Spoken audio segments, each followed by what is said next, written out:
Friends, आज का हमारा टॉपिक है novelist of the early Victorian period. So early Victorian period में कुछ मेजर नॉवलिस्ट आए और कुछ माइनर नॉवलिस्ट आए। So in major novelist, the two most outstanding novelist of the period were Charles Dickens and William Makepeace Thackeray.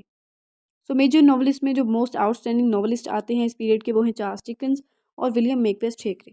उसके अलावा कुछ minor novelist आते हैं जिनमें है beside them there were a number of minor novelist are Disraeli, Bronte sisters, mister Gaskell, Charles Kingsley, Charles Reade and Wilkie Collins and Trollope. So friends, major novelist में आते हैं सबसे पहले चार्ल्स डिकन्स। चार्ल्स डिकन्स 1812 में पैदा हुए और 1870 में उनकी डेथ हुई। His full name was Charles Huffam Dickens. उनका फुल नेम था Charles Huffam Dickens. He was born at city of Portsmouth in England. वो इंग्लैंड के एक सिटी पोर्ट्समाउथ में पैदा हुए। Dickens is the chief among the early Victorian novelist. Early Victorian novelist जितने भी आए उनके उनमें सबसे ज़्यादा जो चीफ थे, सबसे ज़्यादा फेमस थे, वो थे Charles Dickens and is in fact the most popular of all English novelist so far. In fact वो जितने भी इंग्लिश नॉवलिस्ट आए वो उन सब में मोस्ट पॉपुलर थे। It was at the age of 25 with the publication of Pickwick papers that Dickens suddenly sprang into fame.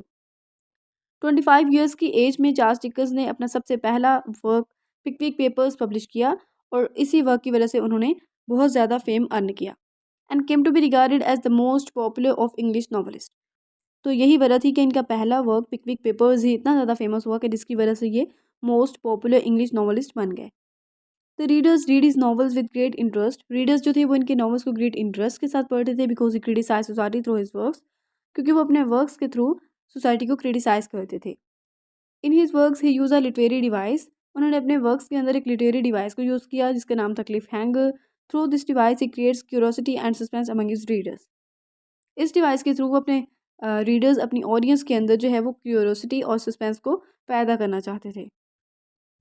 He wrote 15 novels. उन्होंने 15 नॉवेल्स राइट किए, 5 नोवेला राइट किए, hundreds of short stories, non fiction articles, children literature and social reforms. उसके अलावा उन्होंने hundreds of short stories write की, non fiction articles write किए, children literature write किया and social reforms write किए। He is famous for his characterisation in his works. और वो अपने वर्क्स में करेक्टराइजेशन की वजह से फेमस थे। He wrote Oliver twist in 1837। उसके अलावा उन्होंने अपना एक वर्क राइट किया जिसका नाम था ओलिवर ट्विस्ट, जिसको उन्होंने 1837 में राइट किया। ही described the life of early Victorian era of England in his work. उन्होंने अपने इस वर्क के अंदर इंग्लैंड का जो अर्ली विक्टोरियन एरा था उसकी लाइफ को डिस्क्राइब किया। He also wrote a tale of two cities in 1859। उसके अलावा उन्होंने अपना एक वर्क राइट किया, a tale of two cities, जो कि उन्होंने 1859 में राइट किया। His famous novel is David Copperfield. उनका जो फेमस नावल था वो था David Copperfield. This novel was about his autobiography. ये नावल उनकी एक ऑटोबायोग्राफी है जिसके अंदर उन्होंने अपनी लाइफ के बारे में डिस्क्राइब किया है। In this novel he uses 46 to 56 characters. और इस नावल के अंदर उन्होंने तकरीबन 46 से 56 कैरेक्टर्स को यूज़ किया। He wrote the work over mutual fund. उसके अलावा उन्होंने एक और वर्क राइट किया over mutual fund, but did not complete this work and died. लेकिन वो इस वर्क को कंप्लीट नहीं कर पाए और उनकी डेथ हो गई। उसके बाद दूसरे नंबर पे जो मेजर नॉवलिस्ट आते हैं अर्ली विक्टोरियन पीरियड के, वो हैं विलियम मेकबेथ थेकरे। विलियम मेकबेथ थेकरे 1811 में पैदा हुए और 1863 में उनकी डेथ हुई। Thackeray was born of rich parents. Thackeray जो है वो रिच पेरेंट्स में पैदा हुए, मतलब एक अमीर फैमिली में पैदा हुए। Inherited a comfortable Fortune. Inherited का मतलब होता है कि आपको अपने आबाओ अजदाद की तरफ से कुछ दिया जाना, तो उनको अपने आबाओ अजदाद की तरफ से ही एक कंफर्टेबल फॉर्च्यून मिली थी, एक कंफर्टेबल किस्मत मिली थी and spend his young days in comfort. और उन्होंने अपनी जवानी के जो दिन थे वो कंफर्ट में गुजारे, बहुत ज़्यादा सुकून में गुजारे। He wanted to contribute for his society. वो अपनी सोसाइटी के लिए कॉन्ट्रीब्यूट करना चाहते थे। He wanted to civilise his society with his works. और वो अपने वर्क्स के थ्रू अपनी सोसाइटी को सिविलाइज करना चाहते थे। His most successful work is vanity fair. उनका जो सबसे सक्सेसफुल वर्क था, सबसे फेमस वर्क था, वो था vanity fair. A novel without hero is it was published in 1848। इन्होंने इस वर्क के अंदर एक टर्म यूज़ की थी, अ नॉवल विदाउट हीरो, और ये वर्क पब्लिश हुआ था 1848 में। He was a social satirist and realist. और वो समाजी तंज करने वाले थे एंड रियलिस्ट थे और हकीकत पसंद थे।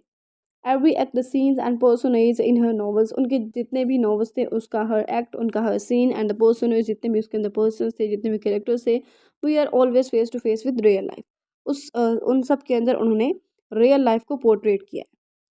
उसके बाद उनके जो मेजर वर्क्स हैं वो है the adventures of Philip, the book of snob, the history of Henry Esmond, the luck of Barry Lyndon and men's wife and the rose and the ring. उसके अलावा कुछ माइनर पोइट्स आए early Victorian period में, उनमें आते हैं Benjamin डिज़राइली। Benjamin डिज़राइली 1804 में पैदा हुए और 1881 में उनकी डेथ हुई। He wrote his first novel Vivian Grey 1826 to 1827। उन्होंने अपना पहला नॉवल विवियान ग्रे राइट किया, जो कि उन्होंने 1826 से लेकर 1827 तक राइट किया, in which he give the portrait of a dandy, a young intelligent adventurer without scrapers. उसके अंदर उन्होंने एक पिक्चर बयान की है। डैंडी मीन्स जिसकी पर्सनालिटी अच्छी हो, अ यंग इंटेलिजेंट एडवेंचरर एक यंग और एक इंटेलिजेंट एडवेंचरर की, without scrapers. Scrapers mean without anxiety, जिस इंसान को किसी चीज़ की कोई फिक्र ना हो। Other succeeding novels are Coningsby, जो कि 1844 में पब्लिश हुआ, साइबिल जो 1845 में पब्लिश हुआ, एंड टैंकर जो 1847 में पब्लिश हुआ। Being a politician who became the prime minister of Pakistan, politician होने के साथ साथ वो प्राइम मिनिस्टर भी बने इंग्लैंड के। He has given us the final study of the movements of English politics under queen Victoria. और उन्होंने हमें फाइनल स्टडी दी इंग्लिश पॉलिटिक्स की मूवमेंट की under queen Victoria. It means कि क्वीन विक्टोरिया के टाइम पीरियड पे जो पॉलिटिक्स की मूवमेंट चल रही थी, उनके बारे में उन्होंने हमें बताया। All his novels are written with a purpose. तो उन्होंने जितने भी नॉवेल्स अपने राइट किए वो किसी पर्पस के तहत, किसी मकसद के तहत राइट किए। उसके बाद दूसरे नंबर पे जो माइनर नॉवेलिस्ट आती हैं वो हैं Bronte sisters. The Bronte sisters who made their mark as novelist were. Bronte sisters जिन्होंने एज ए नॉवेलिस्ट अपना एक नाम बनाया, उनमें आती हैं Charlotte Bronte and Emily Bronte. तो ब्रोंट सिस्टर में दो सिस्टर्स आती हैं, Charlotte Bronte and Emily Bronte. So Charlotte Bronte 1816 में पैदा हुई और 1855 में उनकी डेथ हुई। Charlotte Bronte depicted in her novels two strong romantic passions. Charlotte Bronte ने अपने नॉवेल्स के अंदर उन स्ट्रॉन्ग रोमांटिक पैशंस को डिपिक्ट किया, उनको डिस्क्राइब किया, which were generally avoided by Dickens and Thackeray, जिनको चार्ल्स डिकन्स और विलियम मेकबेथ थेकरे ने अवॉइड किया अपने वर्क्स के अंदर। इन हर मास्टरपीस जेन आयर 1847, उनका एक ही मास्टरपीस था, एक ही फेमस वर्क था जिसका नाम था जेन आयर, जो कि 1847 में पब्लिश हुआ। और इसके अंदर her dreams and resentments kindle every page, इसके अंदर इन्होंने अपने ड्रीम्स और अपनी रिजेंटमेंट्स मीन्स नाराज़गियाँ उनको हर पेज के ऊपर बयान किया है। Her other novels are the professor, Villette and Shirley. उसके अलावा जो उन्होंने नॉवेल्स राइट किए थे वो थे द प्रोफेसर, विलेट एंड शेरले, लेकिन ये इतने ज़्यादा फेमस नहीं हुए थे। उसके बाद आती है एमिली ब्रॉन्ट। एमिली ब्रॉन्ट 1818 में पैदा हुई और 1848 में उनकी डेथ हो गई। Emily Bronte was more original than her sister. Emily Bronte अपनी सिस्टर के मुकाबले में ज़्यादा ओरिजिनल थी। तो she died at the age of 30, even कि उनकी 30 ईयर्स की एज में डेथ हो गई थी। She wrote a strain novel Wuthering Heights which contain so many elements of romanticism. उन्होंने एक स्ट्रेन नॉवल राइट किया, एक अजीब नॉवल राइट किया जिसका नाम था वुदरिंग हाइट्स, जो कि बाद में बहुत ज़्यादा फेमस हुआ, जिसके अंदर बहुत सारे एलिमेंट्स पाए जाते हैं रोमांटिसिज्म के। It is a tragedy of love, ये लव की ट्रेजेडी है ये इस वर्क के अंदर। At once fantastic and powerful, जो एक तरफ फैंटेस्टिक है और एक तरफ से पावरफुल है, सेवेज है एंड मूविंग है। Which is considered now as one of the masterpiece of world fiction, जिसको अब मास्टरपीस समझा जाता है वर्ल्ड फिक्शन का। तो फ्रेंड्स, ये था हमारा आज का टॉपिक, जिसमें हमने अर्ली विक्टोरियन पीरियड के कुछ मेजर और कुछ माइनर नॉवेल्स के बारे में डिस्कस किया। एंड आई होप कि आपको इस टॉपिक की समझ आ गई होगी। एंड अगर आपको मेरी वीडियो अच्छी लगी है तो एक लाइक कर दें और मेरे चैनल को सब्सक्राइब कर दें।